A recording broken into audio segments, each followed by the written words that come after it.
Hello, beautiful souls, and welcome back to the Gentle Mastery Podcast. I'm Dave Hime, your host and the creator of the Gentle Mastery Method, the Consciousness Signature, and Legacy Activation Coaching. And in today's podcast, we're once again diving into one of the sections of the Legacy Activation Resource Guide. It is a free resource guide. If you don't have it yet, you should definitely take advantage of the link in the show description and download it for yourself. Today, we're in stage 4, after previously covering the first 3 stages of the 7 stages of your legacy activation. Stage 4 is if you're embracing myth, magic, and metaphor.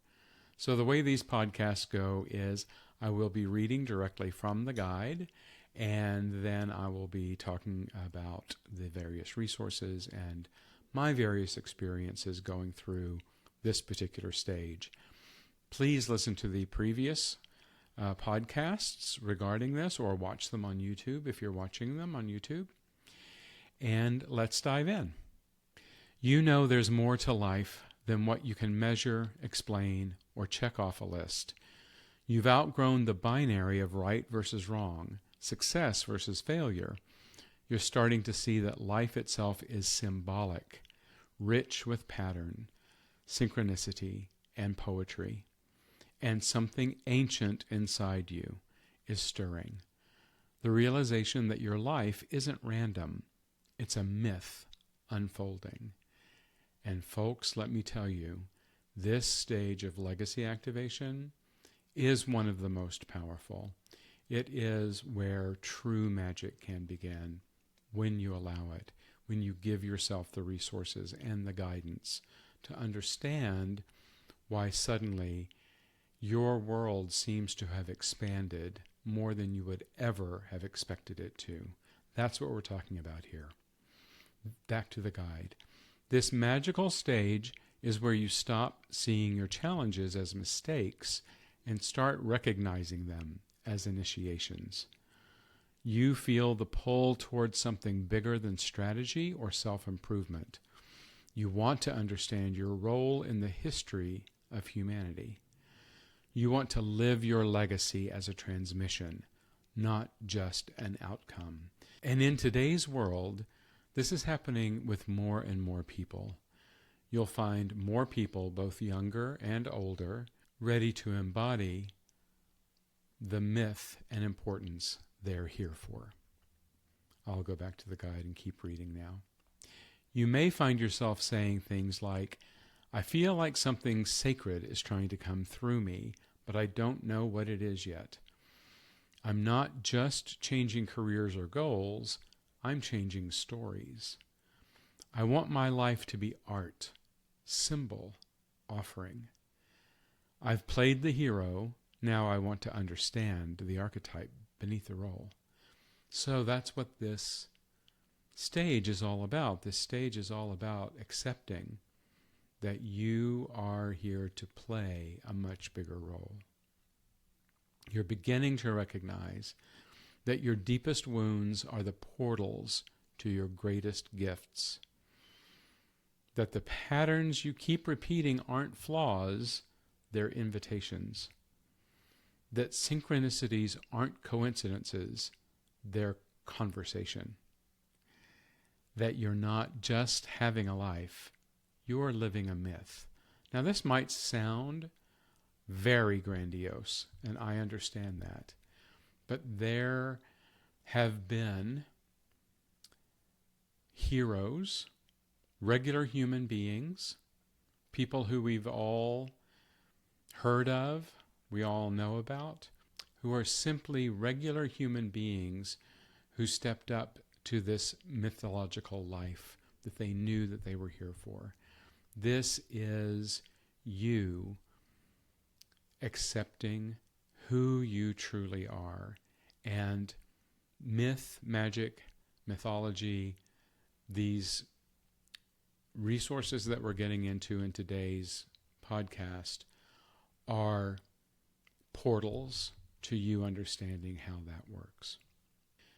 Your inner myth might show up as a recurring dream or symbol that keeps returning at key moments.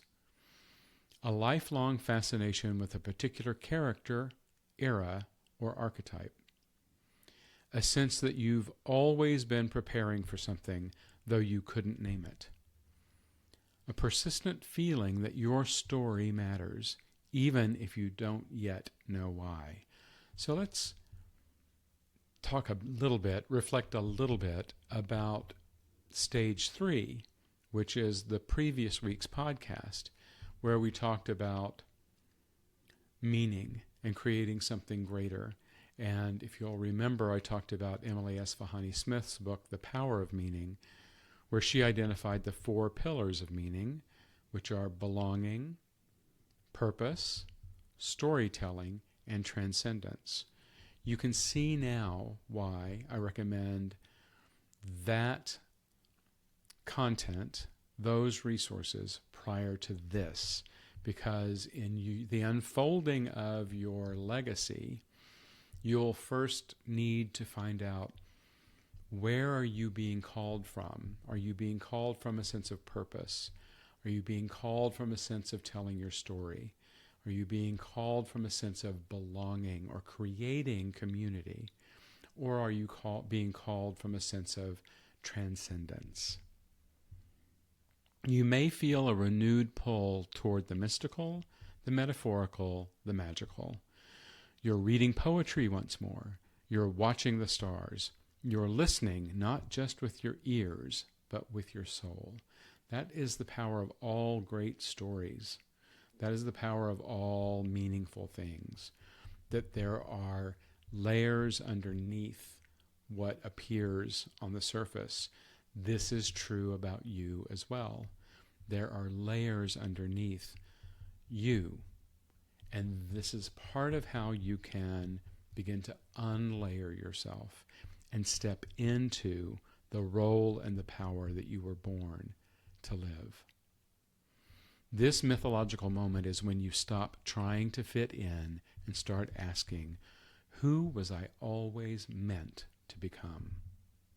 Not as a brand, not as a role, but as a soul, unfolding in sacred rhythm with the cosmos. If you're here, if you're feeling this, you know exactly who you are, if this is what you're feeling. So I have 4 resources for you here in the guide. You should definitely download the guide. Each one of these stages is filled with amazing resources.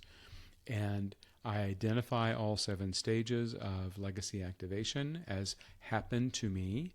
This is why I know that this is how it works. And when you download the guide, you can find out which stage you're in and start from there. But these are the resources for stage 4. The first one is a book called The Power of Myth. It was written by Joseph Campbell in conjunction with a journalist, Bill Moyers. Joseph Campbell is a mythologist, was a mythologist. He's most well known probably for creating the book called The Hero's Journey, which tells the gigantic mythology around all heroes from all different traditions and cultures. It's the same story over and over again, just told from a different perspective. And that is a peek into the power of myth, which goes further than simply the hero's journey. It goes into all of the mythology and how mythologies from various cultures and traditions tie in together, because we are all one people. In fact, we are all one entity. We're just simply all different waves expressing itself from the same ocean.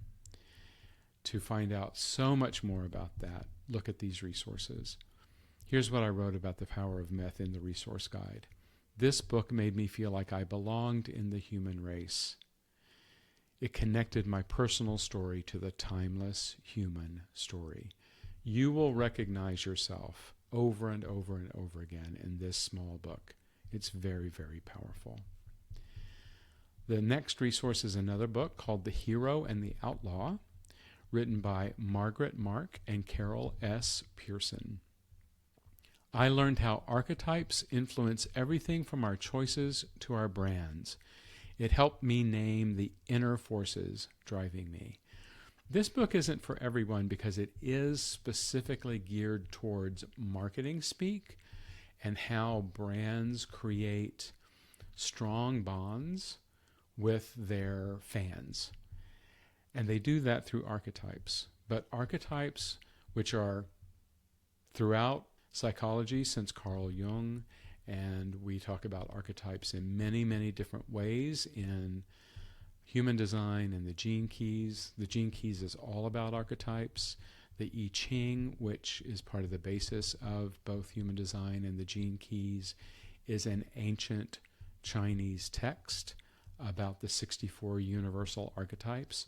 So the concept of archetypes has been around for millennia. It's simply that Carl Jung gave it the name, and these two women in The Hero and the Outlaw have shown how brands have used archetypes successfully to express their core values. And this is very important for any of us who are working in the world trying to improve humanity. We must always come from our core values, and finding the archetype or archetypes that you align with is a very, very strong way of doing that. And the next resource is another book called Big Magic by Elizabeth Gilbert, who also wrote Eat, Pray, Love. And this, a client project brought me back to this book.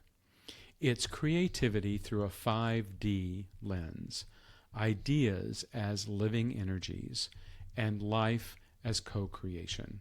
I cannot recommend this book enough.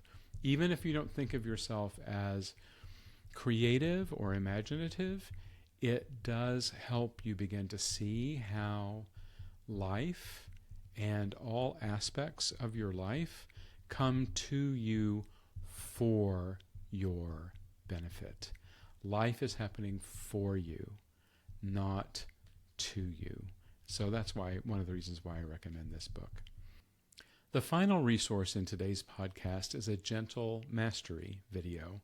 It's called The Moment I Realized My Life's True Potential. And here's what I've written in the guide about it. This video takes you into my journey of discovery as I realized how the gene keys, Emily S. Vahani Smith's Power of Meaning, and Jen Sincero's teachings in You're a Badass at Making Money could be the seeds of making a modern mythology to live by. And by that I mean my own mythology, the one I'm living out now.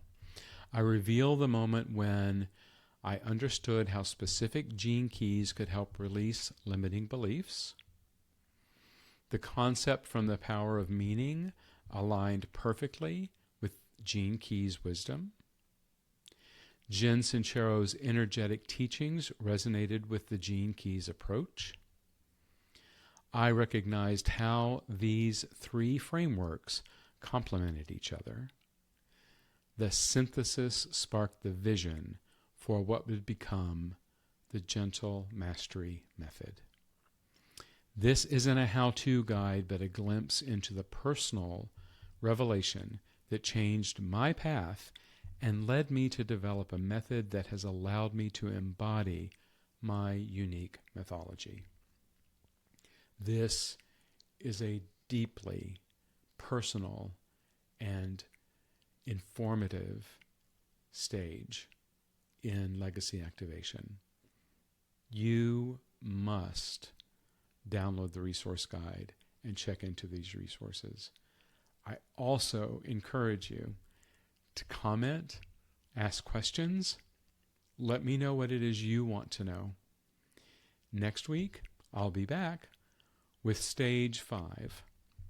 If you're trying to turn inner work into real life change.